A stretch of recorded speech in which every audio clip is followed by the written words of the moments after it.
Chosen one, the camera opens in darkness. A single candle flickers in the center of the frame, casting long shadows across a stone-walled room.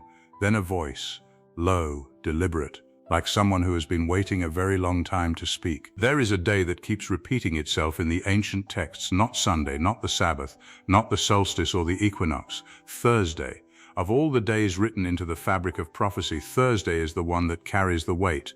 And if you are watching this right now, if something in your gut told you to click, if a part of you recognized this title before you even read the full sentence, then you need to hear what I am about to tell you. Because Thursday is not just a day, and you are not just a viewer. Let me take you back to the beginning, not the beginning of the week, the beginning of everything. In Norse mythology, Thursday was not a passive day. It was named after Thor, Thorstagra, the day of the storm god. But Thor was not merely a god of lightning and thunder. Thor was the protector, the guardian between the world of order and the world of chaos. Thursday was the day set aside for that battle, the day when the thin membrane between what we know and what threatens to consume it becomes most fragile.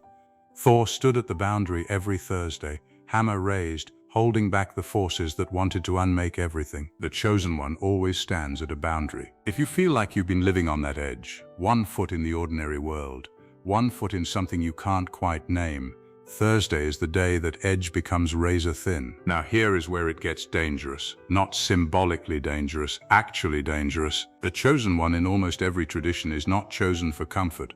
They are not chosen to win a prize or live a peaceful life.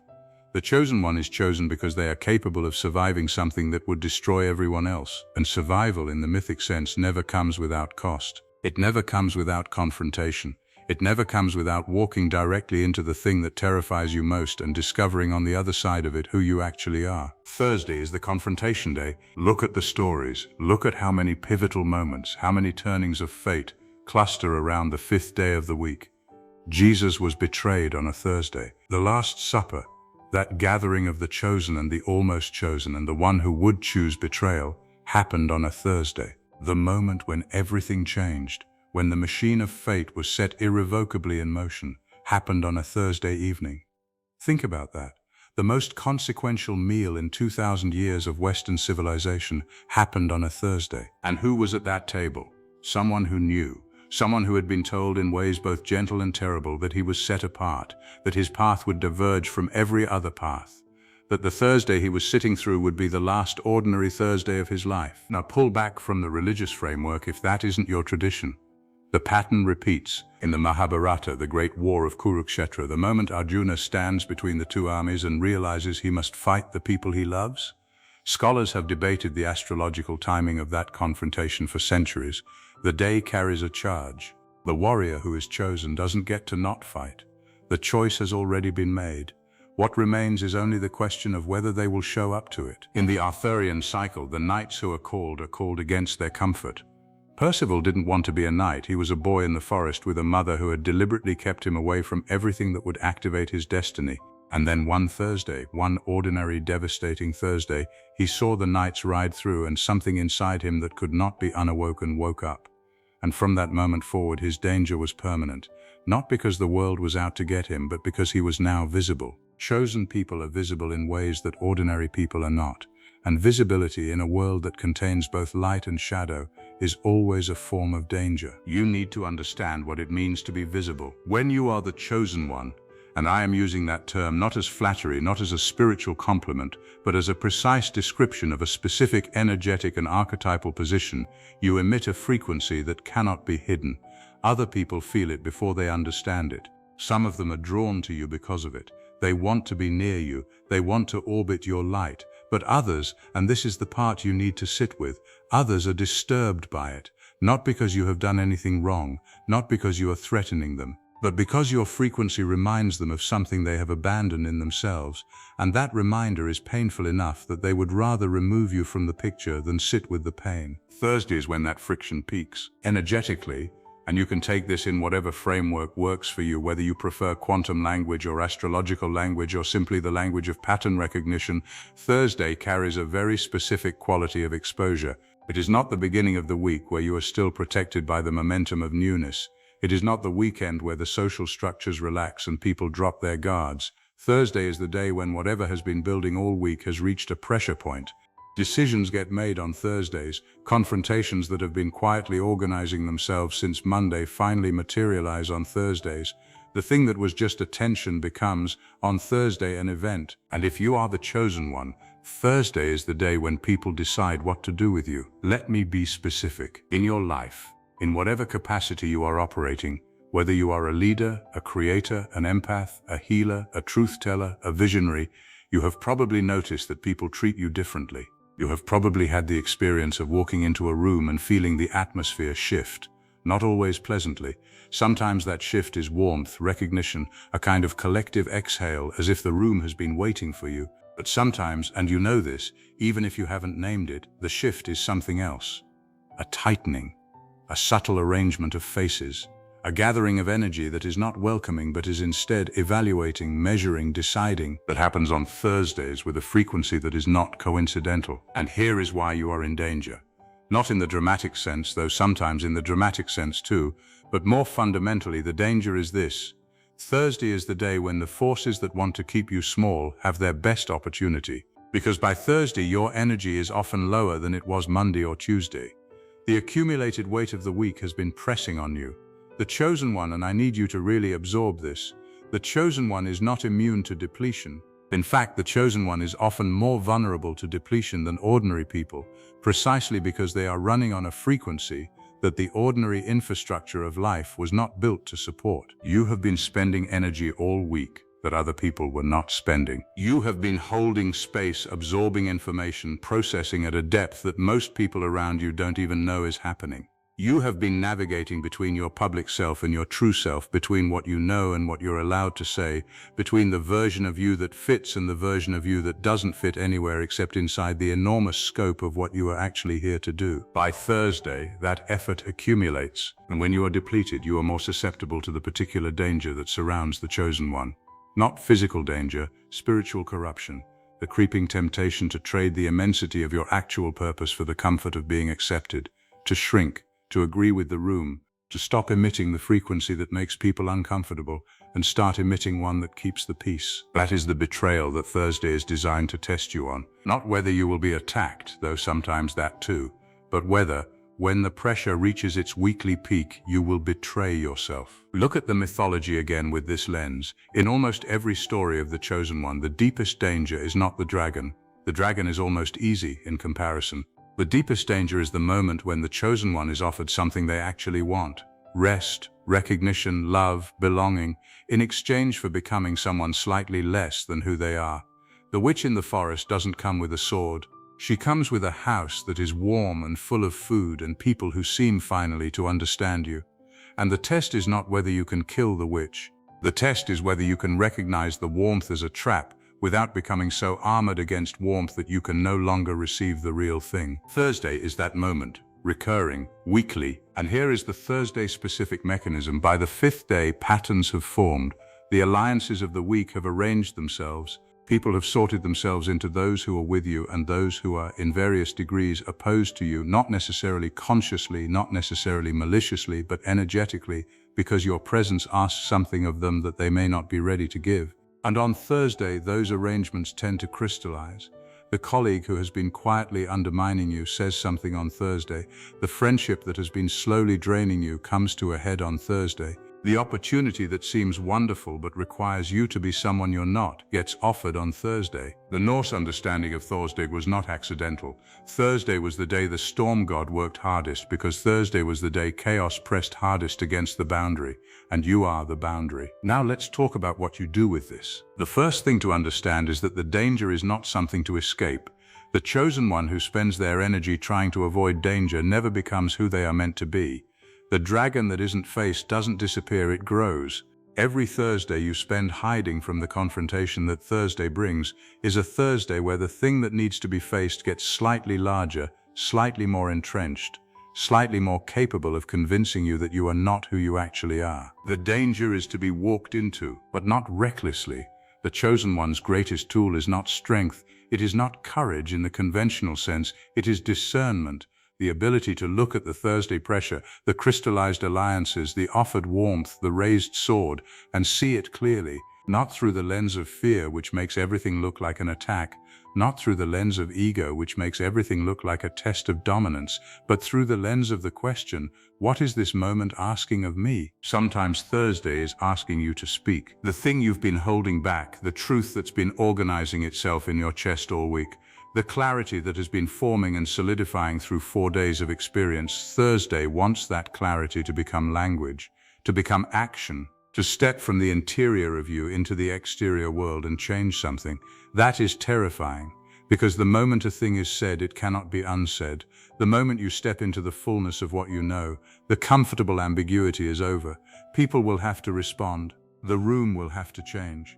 And Thursday, with its pressure and its crystallized dynamics, is the worst possible day to want to retreat into comfortable ambiguity. Speak anyway. Sometimes Thursday is asking you to be still. The pressure that peaks on Thursday can look like an invitation to fight.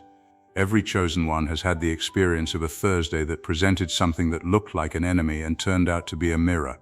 The confrontation that seemed to require a response actually required nothing but the willingness to stand steady and let the wave break against you without moving. This is perhaps the hardest thing Thursday asks, because the chosen one's impulse, trained by every story they've been told, by every narrative that has prepared them for their role, is to meet force with force. But sometimes the most radical thing the chosen one can do on a Thursday is simply not react, to let the frequency speak for itself, to trust that the stillness is not passivity but a different kind of power, the kind that doesn't exhaust, the kind that preserves the energy you will need for the battles that actually require movement. And sometimes, this is the one people forget, sometimes Thursday is asking you to rest. The chosen one is not immune to Thursday's depletion. And the dangerous trap is the belief that chosenness means you are exempt from the ordinary requirements of being a body on a planet. The hero who never sleeps is not a hero.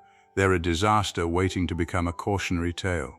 Thursday's danger is sometimes not the enemy outside, but the exhaustion inside that has been building all week and has reached a tipping point where if you push one more time, you won't break the wall. You'll break yourself. Know which Thursday you're in. Because the frequency of Thursday, the Thorsdacker charge, the day of the boundary and the battle and the crystallized pressure, that frequency interacts differently with different kinds of chosen ones. Some of you are in a Thursday of activation.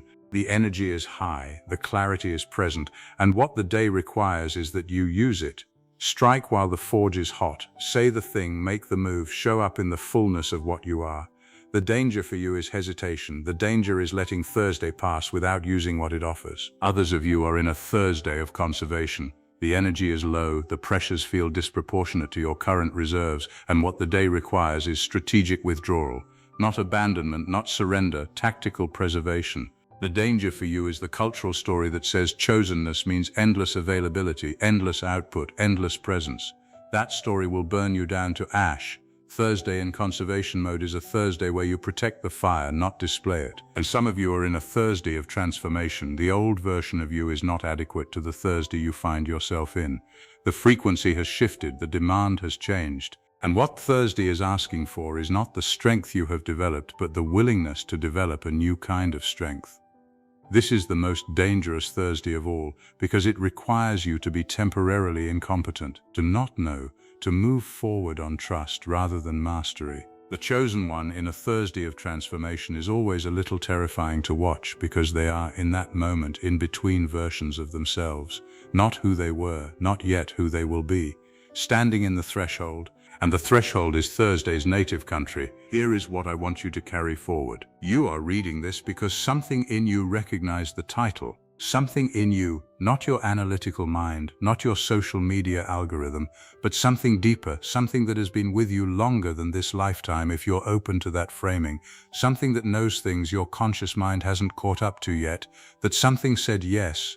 That is the frequency of the chosen one recognizing itself, and the danger is real. Not manufactured for drama, not inflated to keep your attention. The danger is real because the path of the chosen one is genuinely difficult, and Thursday is genuinely when that difficulty peaks, and most people who were meant to step into their full potential never do, not because the enemy outside defeated them, but because the exhaustion inside met the pressure outside on a Thursday, and the combination was just a little more than they had prepared for. Prepare, not for Thursday specifically, as if Thursday were an enemy, but for the pattern, for the weekly accumulation, For the way that chosenness, real chosenness, the kind that is not a compliment but a calling, requires a level of resource management that the stories never quite told you about. Thor didn't just show up on Thor's dagger with a hammer. He showed up having rested, having eaten, having sat with his own darkness long enough to know it wouldn't surprise him when the battle came. The chosen one who shows up to Thursday depleted is a chosen one in danger. The chosen one who shows up to Thursday prepared, not armored, not invulnerable, but resourced, grounded, clear-eyed. That is the chosen one who changes something, who moves the boundary a little further in the right direction, who does in the small theater of their ordinary, extraordinary Thursday what Thor was doing in the cosmic theater, holding the line, pushing back chaos, being against all odds and at genuine cost, exactly who they were made to be. This is why you're in danger on Thursday. And this is why Thursday is where your power lives. The camera lingers on the candle.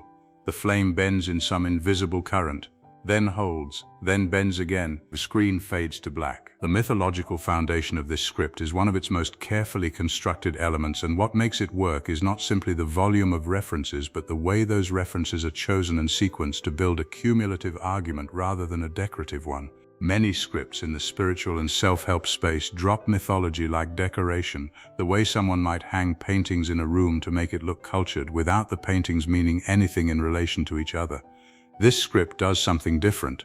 Every mythological thread it pulls is pulled because it genuinely connects to the Thursday thesis, and those connections compound on each other rather than simply sitting side by side. It begins with Norse mythology, and that starting point is not accidental. The etymology of Thursday is itself the argument. Thorsdag, the day of Thor, is not a metaphor imposed on the day from outside. It is literally where the word Thursday comes from. So when the script opens with Thor as the protector standing at the boundary between order and chaos, it is not reaching for mythology. It is returning the day to its own original meaning, the meaning that has been sitting inside the word Thursday every time anyone has ever said it, mostly without knowing. That move is genuinely clever because it makes the audience feel they are recovering something rather than being sold something. There is a difference between a speaker who says, "Here is an idea I want you to accept," and a speaker who says, "Here is something that was always true that you simply hadn't noticed yet." The second speaker is far more persuasive, and the Norse etymology gives this script the second posture from the very opening. Then the script moves to the Christian framework, specifically the Last Supper, and this transition is handled with real intelligence. The Last Supper on Thursday is a historical and liturgical fact, not an invention of the script. Maundy Thursday is one of the oldest observances in Christian tradition, but what the script does with that fact is interesting because it doesn't frame the moment in terms of Jesus as a religious figure. It frames it in terms of a person who has been told they are set apart, sitting through an ordinary Thursday, knowing it will be the last ordinary Thursday of their life. That is a universally accessible emotional experience. It doesn't require the viewer to hold any particular theology. It requires only that they have ever sat in a moment knowing something was about to change irreversibly, which is a human experience that crosses every belief system. The pivot to the Mahabharata is equally careful. The script doesn't attempt a detailed retelling of the text, which would slow the momentum and risk losing viewers unfamiliar with the tradition. Instead, it isolates the single most emotionally legible image from the entire epic, a warrior who must fight the people he loves, and uses it to make a point about the nature of chosenness that is distinct from the points made by the Norse and Christian references. Where Thor establishes the boundary metaphor and the Last Supper establishes the threshold of irreversible change, Arjuna establishes the specific pain of the chosen one's path, which is not that the enemy is terrifying, but that the cost is personal. The enemy is never the real problem. The real problem is what the battle asks you to give up. The Arthurian reference closes the mythological section by introducing the concept of visibility, the idea that chosen people are perceptible in ways ordinary people are not, and that perception itself is a form of danger. Taken together, these four traditions from four different continents and cultural lineages arrive at the same conclusion through four different doors, and that convergence is what gives the mythological foundation its genuine persuasive weight. The psychological architecture of this script is arguably its most sophisticated achievement, and understanding how it works requires looking not just at what the script says, but at the sequence in which it says it, because the sequence is doing as much work as the content itself. This is a script that has been engineered to produce a specific internal experience in the viewer, and that engineering operates below the level of conscious awareness, which is precisely what makes it effective. It opens in darkness, literally a candle, a single voice. Before a single substantive claim has been made, the script has already established a particular relationship between the speaker and the listener, one of intimacy, of confidence, of someone who is not performing for a crowd but speaking directly and privately to one person. That is a psychological setup, not an aesthetic one. The darkness and the candle are not mood choices, they are instructions to the viewer's nervous system to drop into a receptive state, to stop evaluating and start absorbing. The best communicators throughout history have understood that the first 30 seconds of any message are not about content. They are about creating the internal conditions in which content can land. Once that receptive state is established, the script does something that most spiritual and motivational content fails to do. It earns its central claim before it makes it. The claim, stated plainly, is that Thursday is energetically and archetypally significant for a specific category of person. That claim, delivered cold at the beginning of a script, would trigger immediate skepticism in most viewers. It sounds like astrology. It sounds like the kind of thing that can be dismissed before it has a chance to work. So the script doesn't lead with the claim, it leads with evidence. It builds the Thursday thesis through mythology, through etymology, through historical fact, through pattern recognition, and only once the viewer has already been nodding along to references they can verify, does the script begin to apply those references personally. By the time the script says you are the chosen one, the viewer has already traveled far enough with the argument that the statement doesn't feel like flattery. It feels like a logical conclusion. That sequencing reflects a deep understanding of how resistance works in an audience. Resistance is not primarily intellectual. People do not resist ideas because the ideas are logically flawed. They resist ideas because the ideas arrive before trust has been established, or because the ideas ask them to see themselves in a way that feels presumptuous coming from a stranger. The script dissolves both forms of resistance simultaneously. It builds trust through verifiable references, and it dissolves presumption by framing chosenness not as a compliment but as a burden, not as something that makes you special in a comfortable sense, but as something that makes you specifically vulnerable in ways that require specific kinds of preparation. That reframe is psychologically very astute, because it makes chosenness feel earned rather than given, and people do not resist things they feel they have earned. The middle section of the script then does something structurally unusual. Rather than building toward a single climactic point, it introduces a series of escalating tensions and then holds each one without resolving it. The tension between speaking and being still, between fighting and absorbing, between showing up and resting. This creates a particular psychological state in the viewer that mirrors the experience the script is describing. The viewer is being held in Thursday. They are feeling, in the act of watching, the pressure and the ambiguity and the demand for discernment that the script is telling them Thursday produces. That is not an accident. That is the script using its own form as its argument. The 3 Thursday framework, introduced near the end, is where the psychological architecture reaches its most precise construction. Activation, conservation, transformation, 3 categories cleanly defined, each one with its own danger and its own invitation. The reason this works so powerfully is that it converts a general spiritual concept into a personalizing mechanism. Every viewer, upon hearing those 3 categories, will feel drawn toward one of them, not because they have been told which one they are, but because something in their current experience resonates with one category more than the others. And the moment a viewer places themselves inside a category, the relationship between the viewer and the script fundamentally changes. They are no longer watching a piece of content, they are reading a document that seems to have been written about them specifically, about their specific situation, their specific Thursday, their specific form of danger, and their specific form of power. That is the highest achievement of psychological architecture in communication. Not to speak to everyone in general, but to create the conditions in which each individual feels spoken to in particular. The script accomplishes this without ever asking the viewer a direct question, without interactive elements, without personalization technology. It accomplishes it purely through the precision of its categories and the honesty of its framing, because honesty, real honesty that includes difficulty and ambiguity and the acknowledgement of cost, always feels more personal than reassurance. Reassurance speaks to the surface. Honesty speaks to the interior, And it is the interior of the viewer that this script has been patiently, systematically, and very skillfully addressing from the first flicker of that opening candle all the way to the last slow fade of the final frame. The danger framing is where this script separates itself most decisively from the enormous and crowded field of spiritual and motivational content, and understanding exactly why requires looking at both what the script does and what it deliberately refuses to do, because the refusals are as important as the choices. This is a script that could have been written in a dozen more comfortable ways, and the fact that it wasn't is not accidental. It is the result of a writer who understood that the most powerful hook is not the one that promises the most, but the one that costs the most to hear. Start with the title itself. Chosen One, this is why you're in danger on Thursday. There are two distinct psychological triggers operating in that title simultaneously, and they are pulling in opposite directions, which is precisely what makes the combination irresistible. Chosen One is an elevation. It is a phrase that carries centuries of narrative weight. From ancient scripture to contemporary fantasy, and every one of those narratives has conditioned the audience to associate those two words with significance, with destiny, with being the person the story is actually about, rather than one of the background figures the story moves past.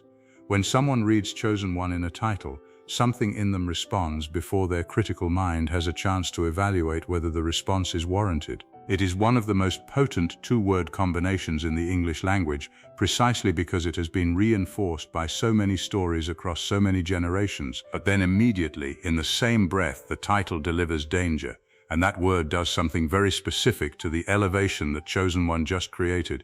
It doesn't cancel it, it doesn't undermine it, it validates it in the most unsettling possible way, because the audience, conditioned by all those same narratives, knows at a deep structural level that the Chosen One is never safe.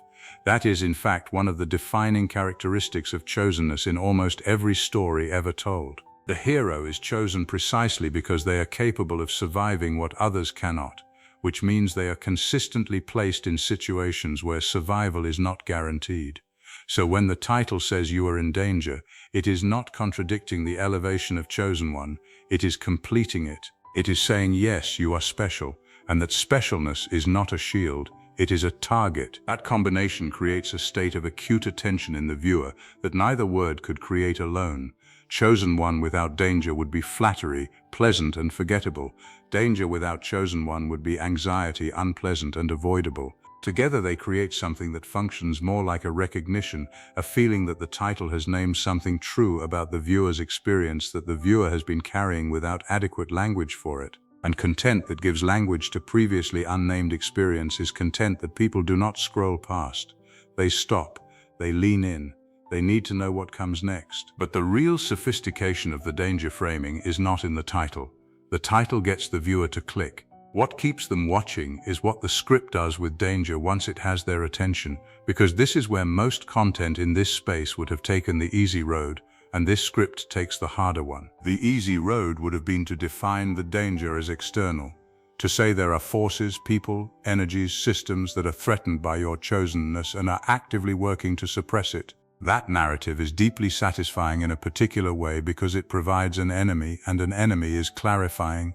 It tells you where to direct your energy, your vigilance, your resistance. It also crucially locates the problem outside yourself, which removes a certain kind of responsibility and with it a certain kind of discomfort. External danger narratives feel urgent and validating simultaneously, which is why they are so common in content designed to build loyal audiences. They create a sense of siege, and siege creates community, and community creates return viewers. This script refuses that road almost entirely. It acknowledges external danger. It does not pretend that chosenness is universally welcomed or that the people around the Chosen One are always benevolent. But it pivots quickly and decisively to the internal danger, the danger of self-betrayal, the danger of trading the immensity of your actual purpose for the comfort of being accepted, the danger of shrinking when the pressure peaks, the danger of becoming someone slightly less than who you are in exchange for something you actually want.